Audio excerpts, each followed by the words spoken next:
Good afternoon, everyone, and welcome to the University Principal Preparation Initiative's third session of our online learning series called Taking Educator Preparation to the Next Level.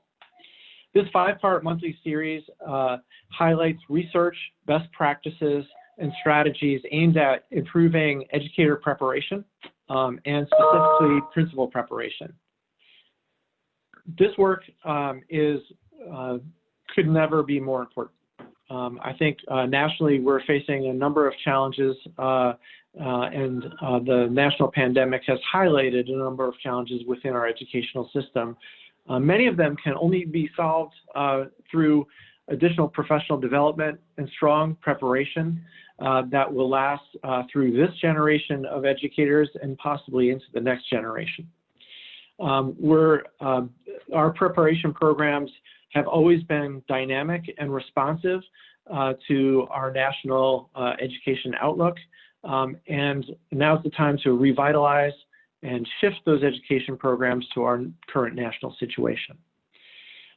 This session is particularly important because it focuses on intra-organizational and inter-organizational partnerships between schools of education, school districts, and other state-level agencies and other agencies who can come together, coalesce to support educator preparation and ensure that preparation is responsive to local, regional, and national policy concerns. We're happy that you joined today. The Center on Great Teachers and Leaders at American Institutes for Research, University Council of Education Administration, with support of the Wallace Foundation, has launched this series in response to some of the good work that we've been doing nationally through the University Principal Preparation Initiative. If you're not familiar with that initiative, we really encourage you to go to the Wallace Foundation website to learn about emergent research in educator preparation and leadership more broadly, and learn about the initiative, which brings 7 partnerships together to work on principal preparation. It's an investment of $56 million and has been ongoing over the past 3 years. We're glad that you've chosen the session today. I didn't introduce myself. My name is Matthew Clifford. I helped to convene the UPPI PLC, and I'm a principal researcher at American Institutes for Research, located now in Chicago. If we could go on to the next slide. Great. So this is an overview of the 5-part learning series. Today's session will be presented by David Eddy-Spicer here on the screen. And you'll see that we're in the 3rd of 5 in the series. The series is offered monthly with the idea that we can provide access to tools and the best research available to inform decisions that you may be facing locally about educator preparation. The next session in the series will be September 10th. That'll be provided by April Peters, available on screen.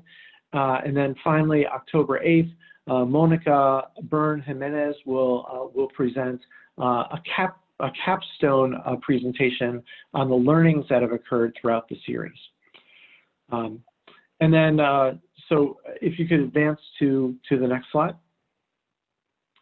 We are 170 or so people logged into Zoom today. And so while all of our professional lives seem to be organized around this type of platform, there are a couple of protocols that I just want to put in place to help us to learn together today and be respectful of our exchange.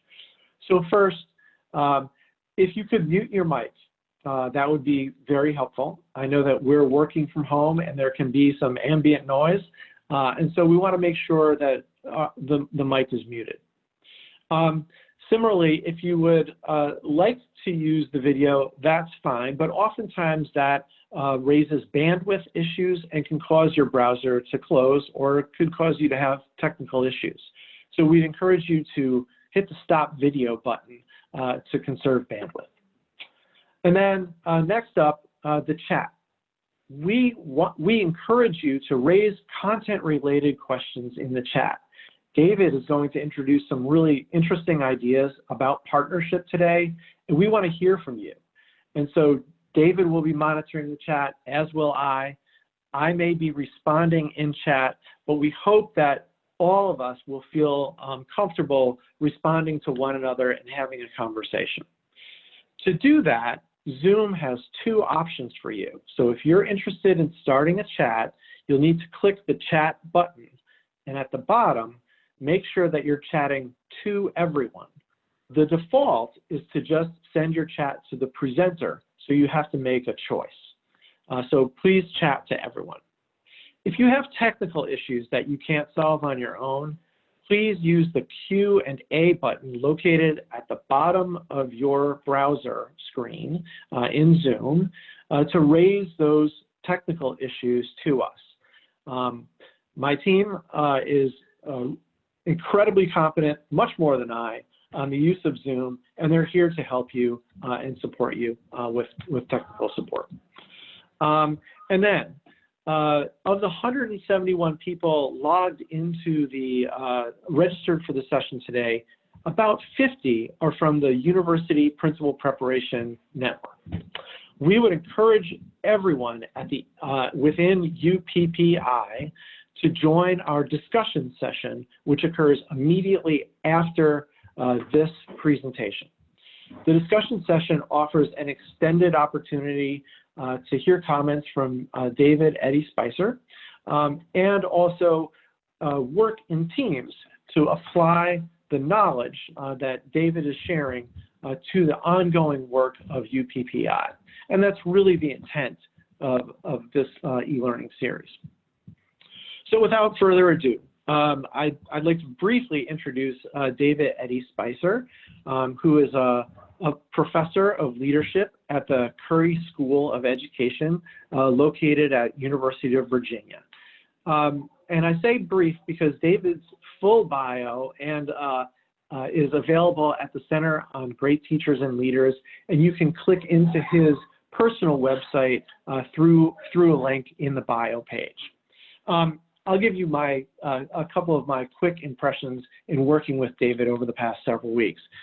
First, David comes from a wealth of practical experience, having been a teacher, a leader, and now David is studying his work is at the intersection between personal leadership, policy, and organizational change. And I think that's an important nexus to be at because we know that policy signals emanating from the state get reinterpreted at the local level. More recently, David has been very interested in partnerships and the role of partnerships in revitalizing our educational institutions, including educator preparation. And so you'll hear some very important ideas that are based both in the practice of partnership, and David will highlight his personal work with several partnerships in the US and potentially abroad, and also the research literature.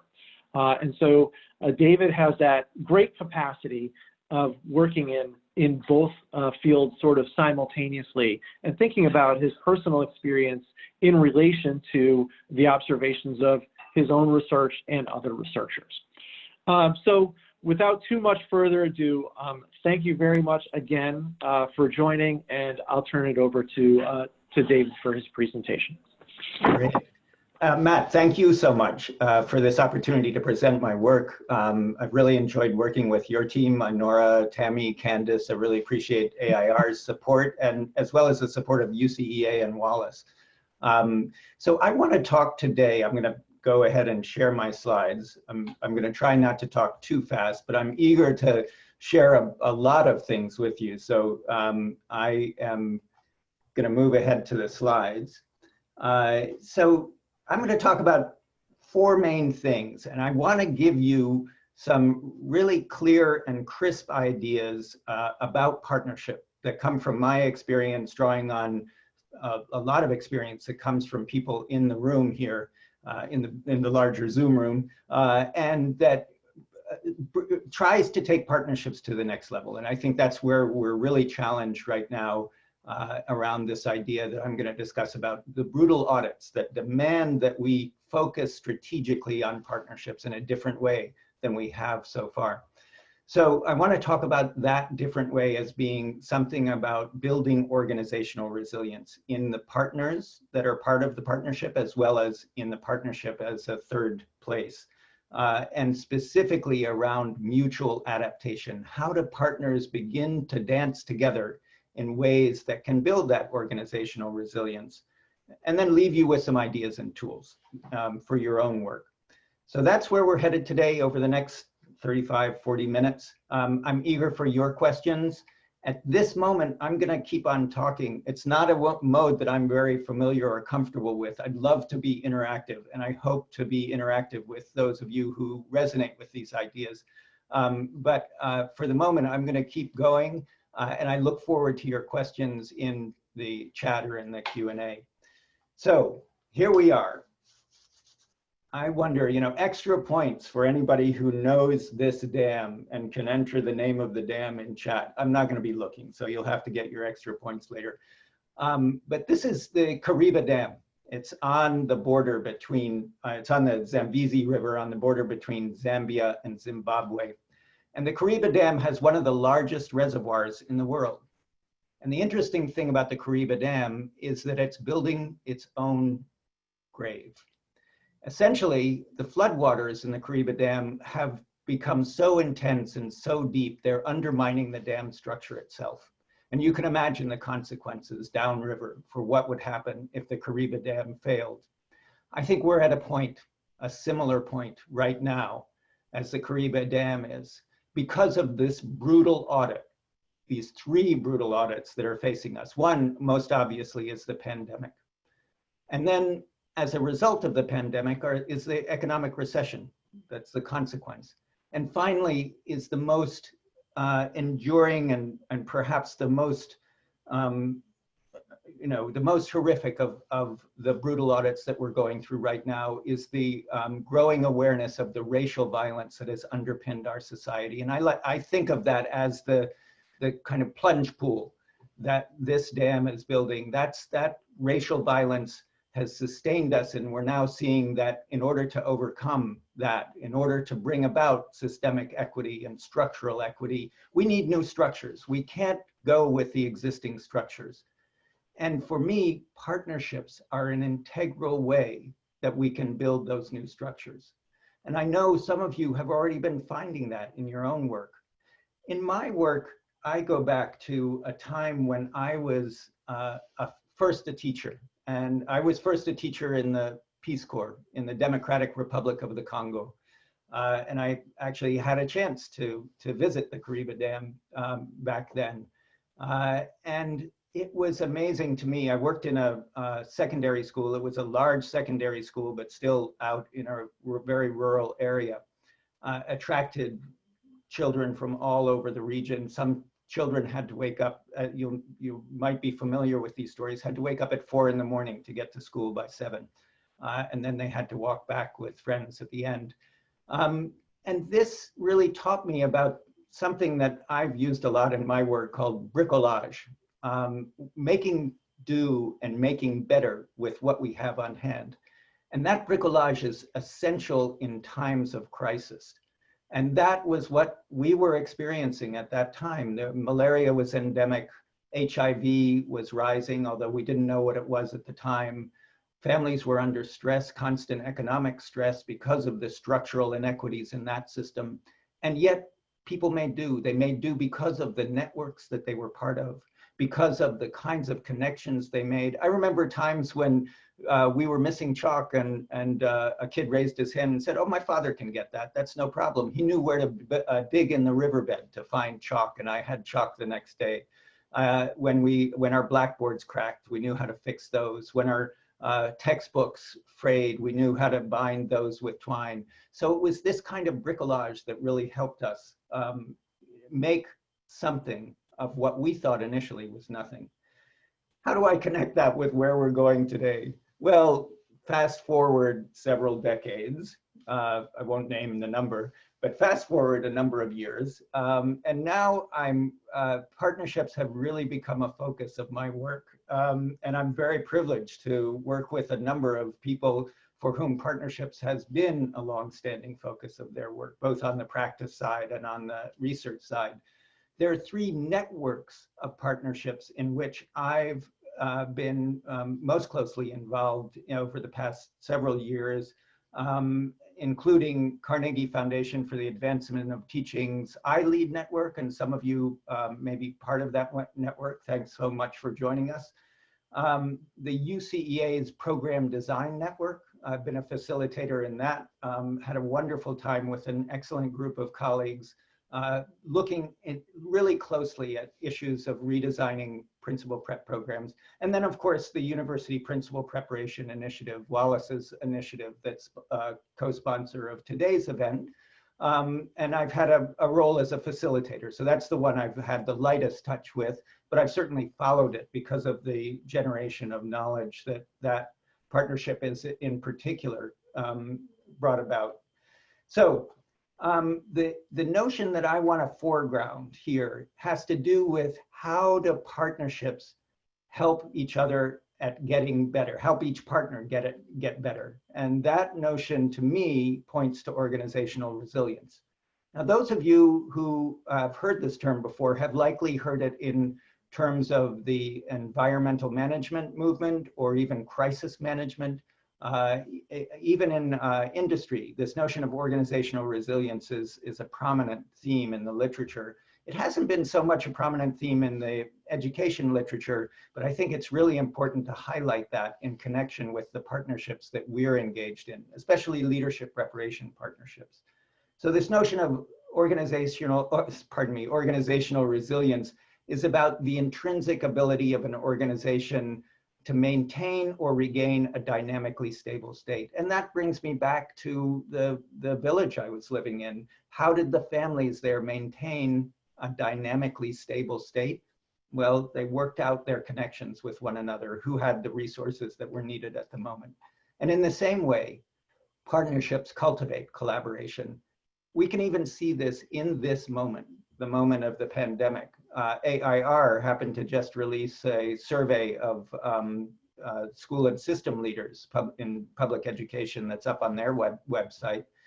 And they had this wonderful quote. So this notion that the district is closing the gap with families in need via virtual meeting spaces and local not-for-profits, and meeting the need more than ever before, meeting basic needs of our students through those networks. So that did bring me right back to where I had been with Mushengi, and how do we build those networks that are capable of that?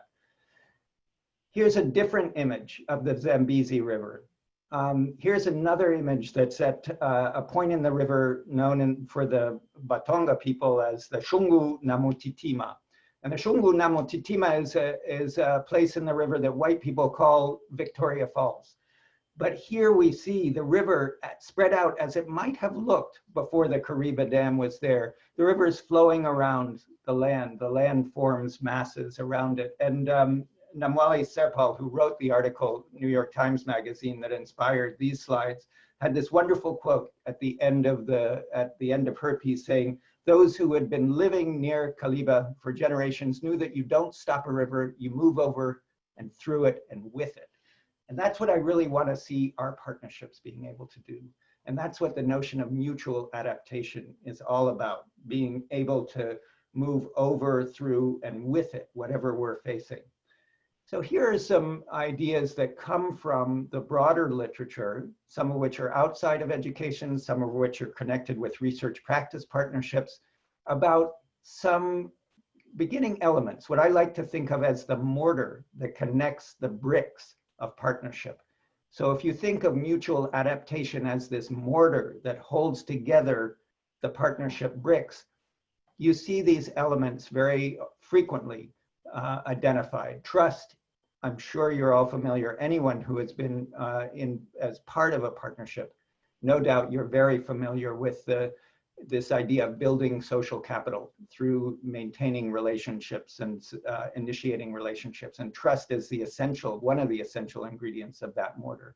The other one is a word that I've made up, but it seems to capture something. It's this notion of intrapreneuring. We've heard of entrepreneurs and intrapreneurs.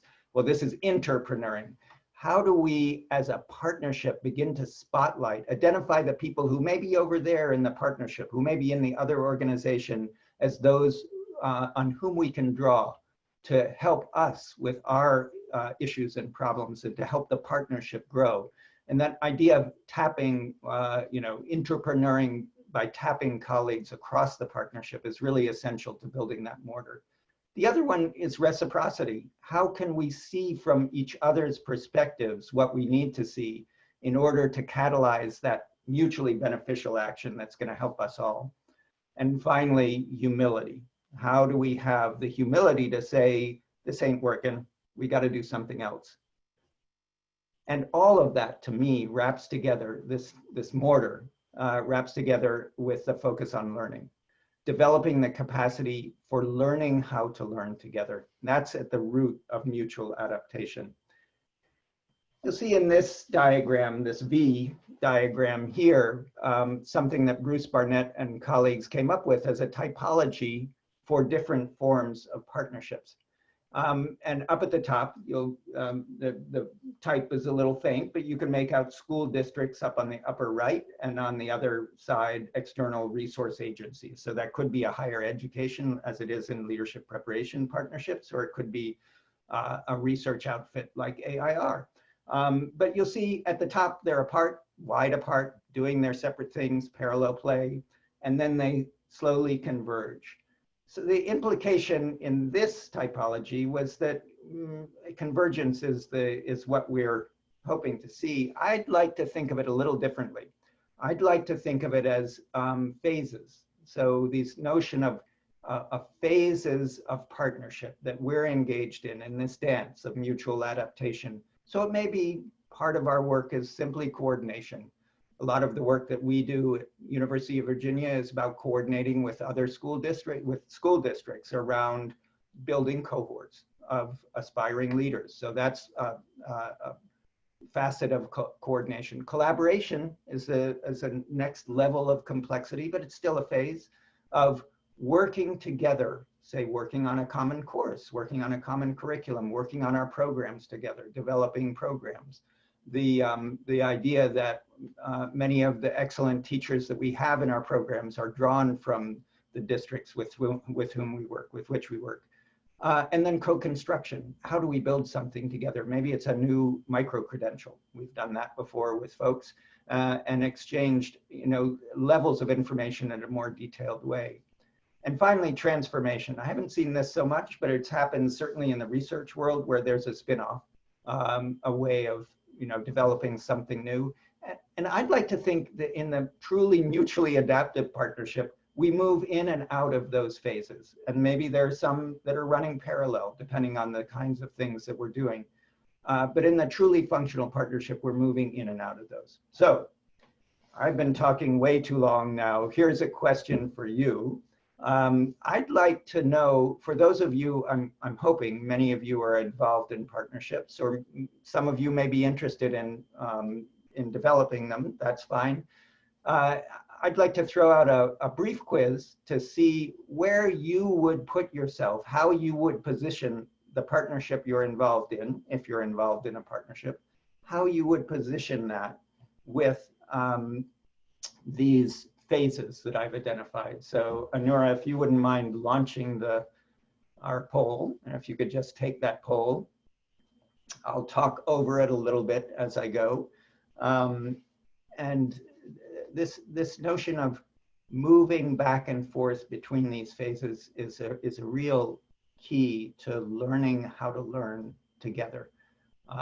And the ways that we've learned how to learn together, and in a minute I'm going to give you an illustration of that, are through developing these strategic competencies. So that's the next thing I want to talk about once everyone's had a chance to poll. And I'll pause now and I'll take a sip of water, and we'll see where the poll takes us. All right. I think we're getting there. Just take another minute.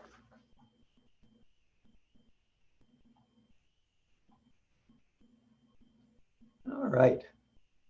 There is our minute. A number of the last minute deciders. Oh, interesting. Okay, I get to see the results, sorry. Okay, so let's end it there. Thank you very much. Hopefully we were, okay. So I'm not able to share the poll results, I'm told, unless Anora can help me out with that. But what I see is that 96% of those who replied are, okay, you can see them. Great, thank you. So 96% of you who replied were part of partnerships. That's great. That's wonderful. And you'll see the breakdown that collaboration, as you might expect, was the facet that most were involved in. I would be really interested to talk with the 9 of you who identified transformation. So I hope to do that at some point. Okay, so let's move on to think about what are the kinds of competencies that this mutual adaptation might require. So in my review of several of the wonderful and excellent guides to partnerships in education, and there's some really good ones like EDC quality measures, partnership effectiveness continuum that's been used in the UPPI project, as well as ILead's developmental progressions. I see a real focus on what I'd call tactical competencies. So this notion of how do we really get together and initiate partnerships and then maintain them. What I'd like to advance is that the mutual adaptation I've been talking about, this kind of ways of doing the dance of partnership, requires strategic competencies. And strategic competencies are more complex. And the 4 that I've identified here, I've identified from the literature on organizational as well as environmental resilience, the crisis management in the environment. So these include things like the notion of boundary spanning, which many of you who have been part of partnerships might be familiar with. Strategic boundary spanning, for instance, is when you are strategically looking at the partnership as an entity and looking at its strengths, its weaknesses, opportunity, the kind of SWOT analysis, opportunities and threats, and trying to understand the environment that your partnership is within and how to define those boundaries. The operational boundary spanning is about infrastructuring. How do you build the kinds of infrastructure that can support the partnership over time? Things like for our partnerships with school districts, a lot of that operational boundary spanning has to do with recruitment. It has to do with how do we design a way of identifying cohorts of students together with our criteria in mind and the school district's criteria in mind. I know many of you are familiar with that. Another key notion, and this really goes to the notion of mutual adaptation, is adaptive flexibility.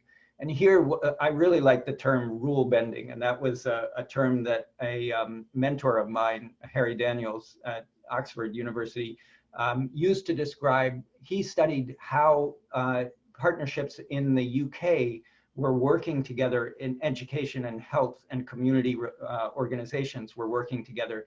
And he captured this wonderful notion of rule bending. And to me, that resonates with many of, I know many of you in different, both in PDN and the ILead Initiative have spoken about getting curricula approved, getting courses approved. And that difficult process, if you really want to launch an innovative field-based course, how do you make it happen in a way that meets the university's criteria? And I've frequently seen a little bit of rule bending going on there. And that's what we mean by that kind of adaptive. How do we adapt the systems in an ongoing way? And finally, brokering. An important function of partnerships is defining the boundaries, clearly defining what we are focused on and why we're focusing on it, and being able to keep out the external threats that would divert us from a focus and from accomplishing a goal. So those strategic competencies are really important. I want to give you some concrete examples. I know I tend to go on about the more abstract notion, but I want to give you some concrete examples because I think there's some wonderful ones. And I'm imagining, I hope that you can already begin to think for yourself about examples of those strategic competencies. You know, I was telling you I'd been most closely involved with ILead and PDN. Both of those networks of partnerships involved working with networked improvement science. So networked improvement science, many of you may already be familiar with. It's a way of focusing on continuous improvement in learning and continuous learning as an aspect of the way the organization does its work.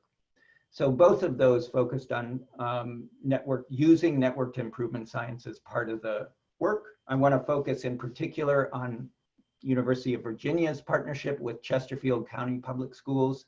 It's a partnership that's that I'm not the sole person involved in that partnership. This partnership is something that's involved many of my colleagues, great colleagues like Sarah Dexter and Sandra Mitchell, Michelle Beavers, Pam Tucker, whom I know many of you know, have worked really closely in partnership with Chesterfield to build this kind of mutual adaptation capacity to really respond to their needs just as we're learning to respond to one another. Now, I want to draw it back to the equity grounding because I've really sort of gone deep into mutual adaptation, but I haven't brought it back to the focus on systemic inequities that we started with.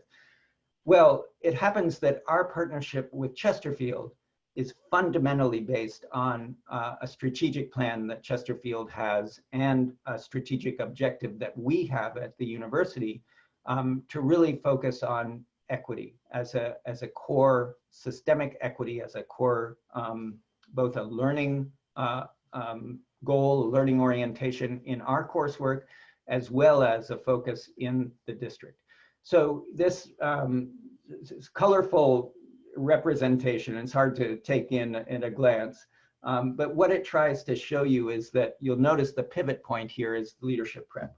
And we like to call this the improvement sandwich. So leadership prep and the work that our students do around using improvement science tools and approaches is fed directly into their everyday work in schools. These are often teacher leaders, as you know, aspiring leaders, middle leaders in schools, and they are the ones who are working with the teacher teams, working most closely with teachers, and they're the ones who are sort of pushing the system forward. And we're also working at the central office level with folks like Dr. Tinkani White, whom you'll hear from in just a minute. They are working together to try and create a kind of improvement culture across the school district. And that's really what we've been working on in our partnership. So I do want you to hear from Dr. Tinkani White. Dr. White, unfortunately, couldn't join us today because she was actually running a workshop. She's part of the improvement science work. She's an integral part of the improvement science work they're doing in Chesterfield. But let's hear from her and hear her describe this kind of improvement sandwich. And this is where, as you become an improver, you're going to have to lead up, because what we found even with our cohort as we were putting our students out there, the leadership were not at the same place in their improvement science journey as the deans or the novice administrators that were coming into their schools. And that's the same with my position and those who work with me. So we really have to bring them along and say, hey, we're looking at this process differently and really focusing on the innovations and the different things people are doing to attack the problems. And really allowing people to have permission to give people that permission to be curious, and it is okay to fail. Thinking about it is like what we're always learning. For whatever conversations that we're having, what are we learning from this that we can do better next time or we can do differently next time, and having that growth mindset. So this is our continuing journey in Chesterfield. We're nowhere near where we should be, but we're better than where we were 3 years ago when we started on this journey. And this is Sorry, let me just get back to the slides here. where, as you, Sorry. and this is Okay, here we go. So let me back up a little bit. I just wanted to mention, so Dr. White, we've had a really rich relationship across Chesterfield with many different, Dr. Sharon Prote, Dr. Thomas Taylor, and many other folks. And all of those folks are also teaching in our courses, and we're learning from them about the kinds of things that we can offer their students in order to build that kind of mutual adaptation.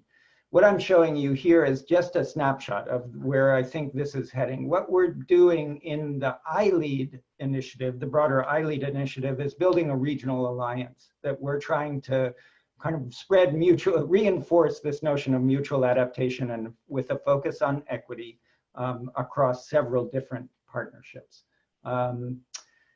So just as a reminder, here we go, deep breath, and we're going back into where we are with our partnerships and how we can move them towards more of a mutually adaptive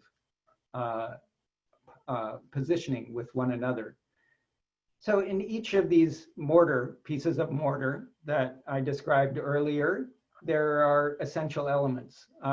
Trust always, in my experience in working with partners, it always begins with a coalition of the willing. And that kind of notion of entrepreneuring is essential in identifying who is that coalition of the willing. That ability to look into the other organization and say, ah, there's an ally. Oh, there's somebody who can help me out here. That's a really essential ingredient to begin to build these kinds of conversations and the kinds of work that leads to more levels of complexity in our partnerships. I know for those of you, and that's almost everybody here who've been in partnership, these aren't new notions, but I just want to call those to mind. Again, a reciprocity of how are we giving and taking here? And then finally, how are we learning to learn together? What are the structures that are helping us learn to learn together? So here's my, my contribution for your thinking today is what I call a resilience audit.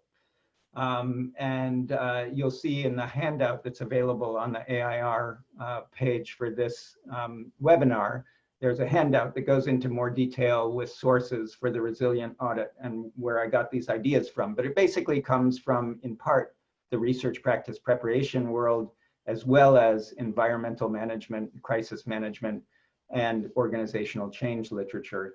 So each of these elements that I've described as the mortar of mutual adaptation, strategic boundary spanning, operational boundary spanning, adaptive flexibility, brokering, each of them has a query that I think is worth thinking about in relation to the partnership that you're involved in.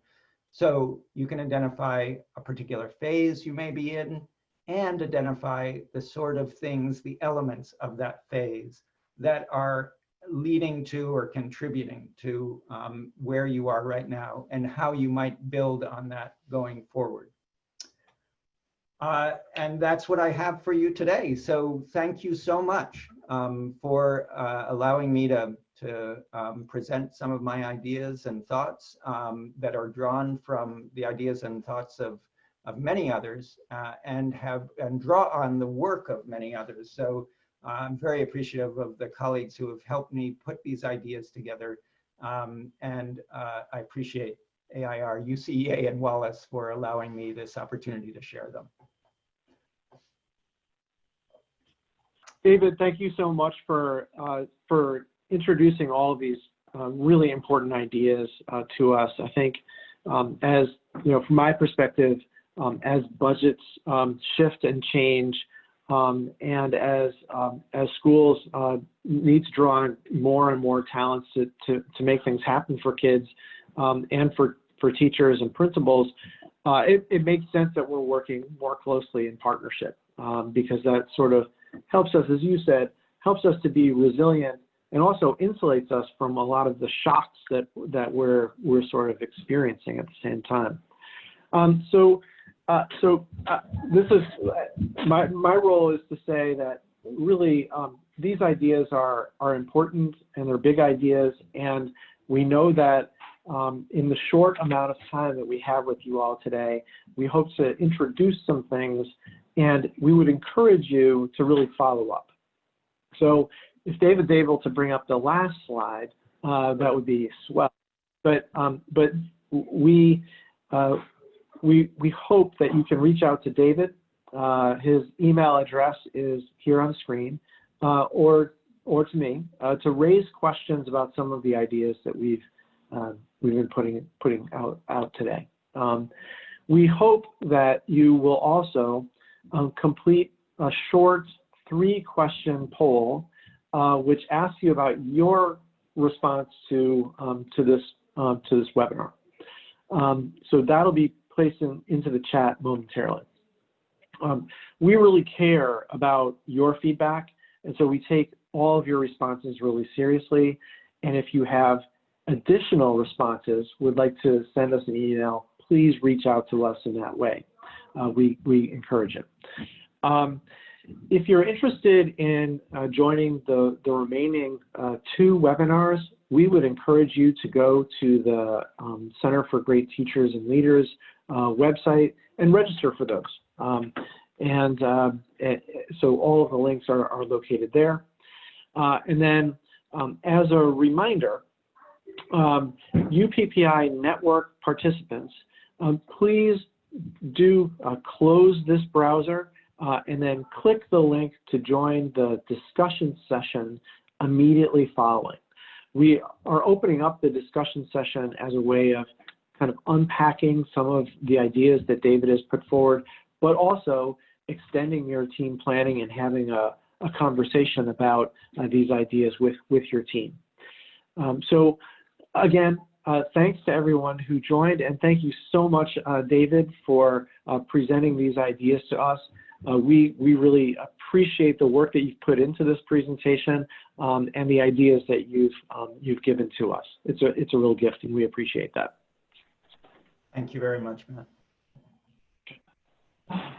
Until next time, everyone. Bye-bye.